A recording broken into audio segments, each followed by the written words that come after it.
2 wins in 2 under you against top 6 opposition. What's changed? Where's it all going right? A little bit of luck. As I keep saying, the dressing room's a really, really good dressing room. And fortunately from my perspective, they've brought into some of the tweaks and changes that we've changed in the process leading up to games. But yeah, good players and a little bit of luck. Is that all it is, really? I mean, players can always be unsettled when there's a change of coach, but of course they know you very well. Are they hungry to impress you, or have they just found a bit of form at the right time? Because before you took over, very slim pickings.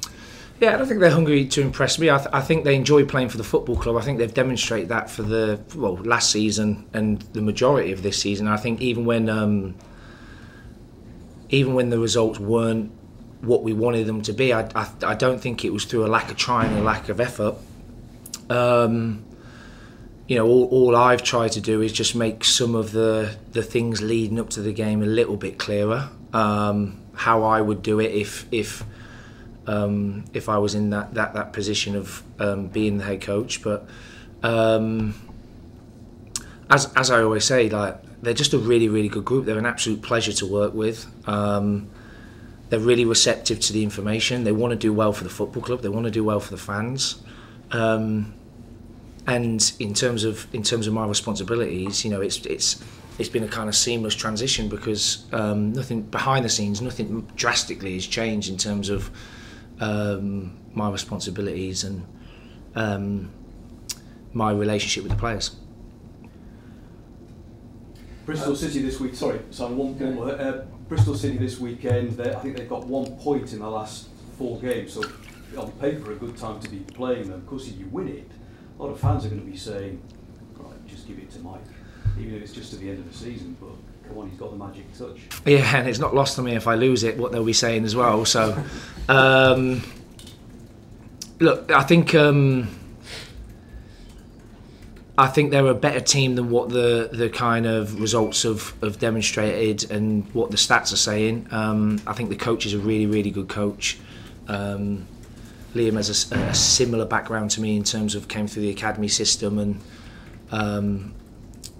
and rightly so deserves an opportunity at championship level, because I thought his MK Dons team in the first season was one of the best League One teams I've seen for a long, long time in terms of the way they played football and the way they approached games, and for whatever reason it didn't quite work out for him in the second season. And I know he recently left the Oxford job, and I watched bits of Oxford and I thought they were excellent. So they've got a really, really bright, intelligent young coach. I like a lot of Bristol's players. I remember when we played them at home last season, I was a little bit surprised by actually how good they were, and I mean that respectfully. I thought they were a lot better live than the preparations leading up to the last game at home.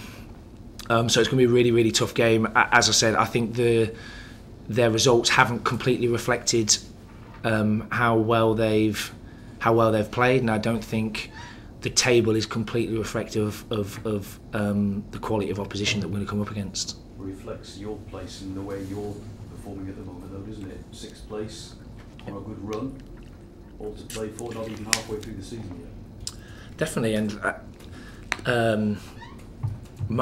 my mindset's not going to change regardless of who we play. We're going to go there and try and win the game. It was the same with Leeds, it was the same with West Bromwich Albion, and while I'm at the football club, that will be the mindset. This is a massive football club, and that's the culture we have to try and create. Is regardless of who we play, we want to go and impose ourselves on the opposition and try and get as many positive results as possible. Cheers, thank you. Between your first 2 games, Mike, you obviously quite fundamentally changed the way that you set the team up. So I suppose one of the excitements for fans this weekend will be looking at the team sheet and seeing how you're going to do it this time. Yeah, I'm not going to give the team away.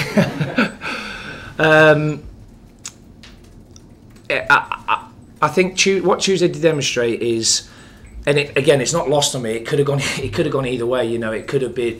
Thankfully, it went the way that I thought the game was going to go. But it could have quite easily gone the other way, and the questions would have been slightly different. So again, that's not lost on me. But one thing I'll always do while the club want me to sit in this seat is I will always make what I feel is the best decision for the football club. And that decision on Tuesday was a change in shape, a couple of changes in terms of personnel. And thankfully it was thankfully for me and well, not just for me but for everyone connected to the football club, it was the right decision. So that process will be exactly the same for Saturday. I will pick a team which I feel is best to go and win the game, and some people might agree with that, some people will disagree with that. That's football, and that's the beauty of football, really, people's opinions, but that process won't change. How's the dressing room? Obviously wins are great, and we spoke before about the fact that they were very professional about the sort of changeover, but I imagine it's even better at the moment on the back of two really important wins. Yeah, winning's important in football, in particular in dressing rooms. Yeah, they're really good. They're really good. I think I said after the West Brom game, and I addressed the staff and the players after the game, is I don't want to be completely outcome focused, and what I mean by that is if the results hadn't gone the way that I would want them to go, you're not going to completely rip up the plan and the process, because that's ultimately gonna be the foundations to get us where we want to get to. So to a degree, regardless of the result, the plan's the plan, and we stick to that plan, and we're rigid with the plan, and we will prepare for the Bristol game to go and give a real strong account of ourselves, and it will be in terms of our preparation, it will be no different to the previous two games. Is that the nature of the position that you're in for however long you're in that seat, and whether someone comes in or whether you're taking it for a while, that you, in a way, that sticking to the plan is kind of fundamentally one of the most important things for the club? Yeah, I think it's again, people aren't always going to agree with everything, with every decision the club makes or every decision that I make. But the football club is trying to have a real strong process and a strong way of working, and that's no different in terms of me being on the grass with the players or me preparing the players for the game. I think you have to have really strong boundaries, and I think the players like that. If I'm being completely honest, I think the players want direction. The players want they want to know where they're going and how do we get there. So yeah, I feel like I keep repeating myself, so I apologise. The planning, the execution of the planning is all I can do, and like I keep saying to the players, I can prepare them the best I possibly can in terms of all the detail, but they have to do their bit as well. And I think the pleasing thing for the last two games is I think everyone can see how we've tried to set up, but the players have done their bit as well, so they deserve a huge amount of credit. Last one from me. Tony Mowbray released a statement on the League Managers Association this morning. I'm not sure if you've seen it, but it was very complimentary about the club, about the dressing room and about the supporters. I guess that's what everyone here would have expected. Yeah, he's a proper man. He's got real high standards, integrity, morals, and I don't think anyone associated with the football club can argue or disagree with what he's done in the last 15 months. He's laid really, really strong foundations for whoever the next head coach is whoever the next head coach is to be really successful. And Tony, when the dust settles, Tony, I'm sure, will take a lot of pride in what he's achieved, and I'm sure a lot of people, whether it be fans, people associated to the football club, they've got nothing but high regards for Tony and thanks for everything that he did. Mike, before the West Brom game, you said that you wanted to make up for some of the results you had in your previous interim spell. After those two wins, do you think you've done that in yourself? Internally, no. Like I said previously, internally, my relationship with the players and relationship with the executive team and whoever else, I think, is quite strong, and I think the fact that the football club put me in charge for those 2 games speaks volumes for how they regard me, and it's that for me is a huge confidence booster. The fact that they can put me in charge for those games and feel completely at ease with that decision.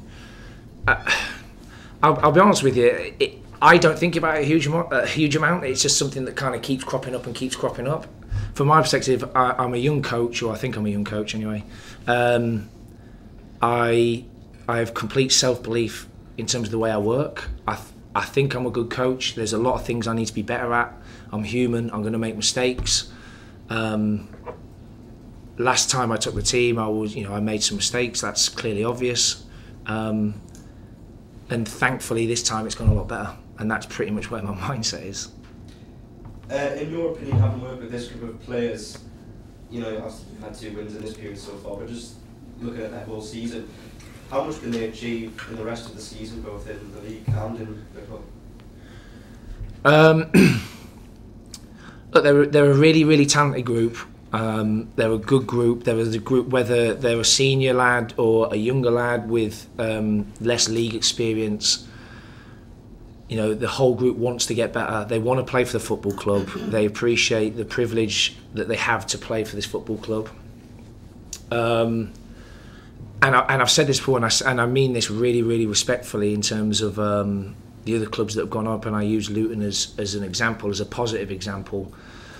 People will say, our budget's not as competitive as, quite clearly, it's not as competitive as some of the teams in the league, but Luton have done it. There'll be other examples that have done it. And why not us? I'm not saying that we will get promoted this year. I'm not saying that I'm not saying that at all, but one thing I think we've got a group that wants to get better, that are desperate to improve. They love playing for the football club, and let's just see where it takes us.